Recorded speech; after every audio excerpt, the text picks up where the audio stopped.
Picture this. You're walking into a crucial meeting. The stakes are high. The clients are staring right at you.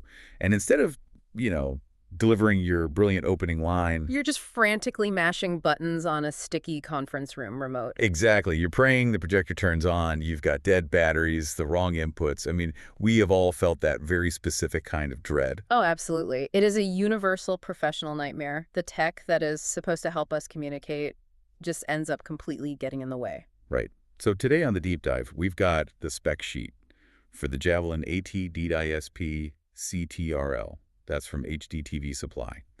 And our mission today is to figure out exactly how this tiny piece of hardware is basically engineering the death of the handheld remote. It's about time, honestly. Okay, let's unpack this.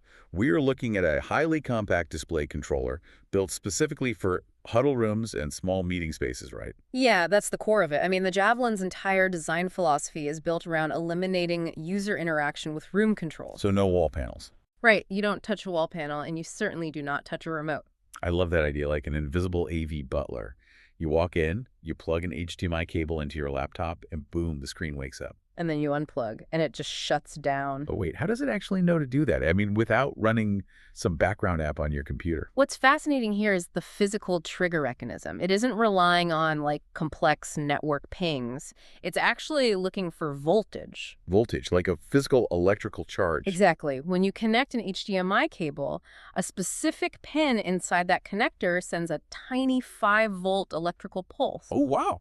Yeah, and the Javelin detects that pulse and just uses it as the trigger to instantly fire off a pre-programmed power command to the display. And it doesn't just speak one language to send that command, right? Because I see here it supports TCP/IP, RS-232, IR. Right. So whether you have, an older projector that needs a legacy serial cable or a modern smart TV on the network, it just translates that 5-volt pulse into whatever the display understands. That is incredibly clever.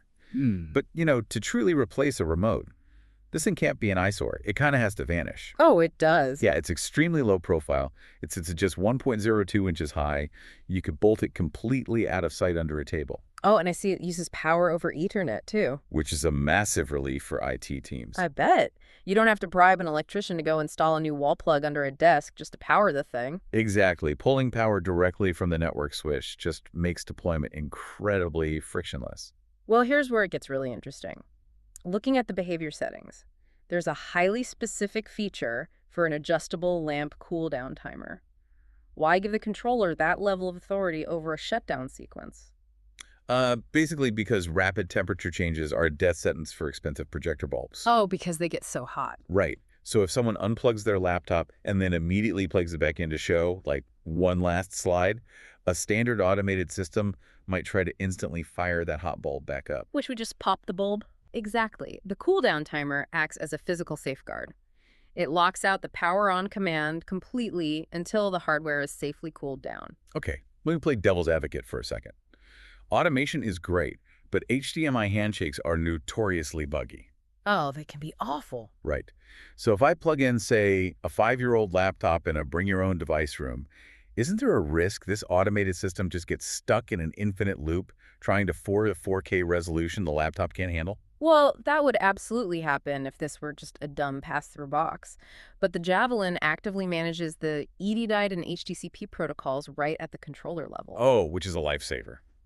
Because so many sources fail those cocky protection handshakes. Precisely. Having the controller sit in the middle prevents that dreaded blank screen. It acts as the negotiator. And it handles serious bandwidth while doing it, too. Yeah, the specs confirm it passes 4K UHD video at 60 Hz, HDR10, Dolby Vision. Wait, it does multi-channel audio, too? Yep, Dolby Atmos, all without breaking a sweat. So what does this all mean?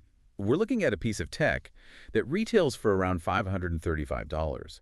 But the value isn't just in passing a 4K signal. Not at all. It's about respecting a presenter's time, so they can just plug in and focus on their ideas, not the hardware. If we connect this to the bigger picture, we are seeing a massive industry shift.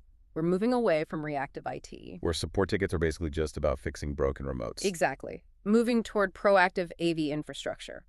The room relies on state-based monitoring to work for you, silently in the background, rather than waiting for you to tell it what to do. Which really makes you wonder, if a simple inch-high box can completely automate a room's physical AV response just by detecting a single 5-volt pulse. What's next? Right. How long until our everyday personal devices act as the ultimate invisible butlers? Oh, that's a wild thought. Imagine walking into a space, and your phone automatically negotiates the lighting, the temperature, the entire environment to match your exact preferences, without you ever touching a switch. Just something to think about the next time you are hunting for fresh batteries in a conference room.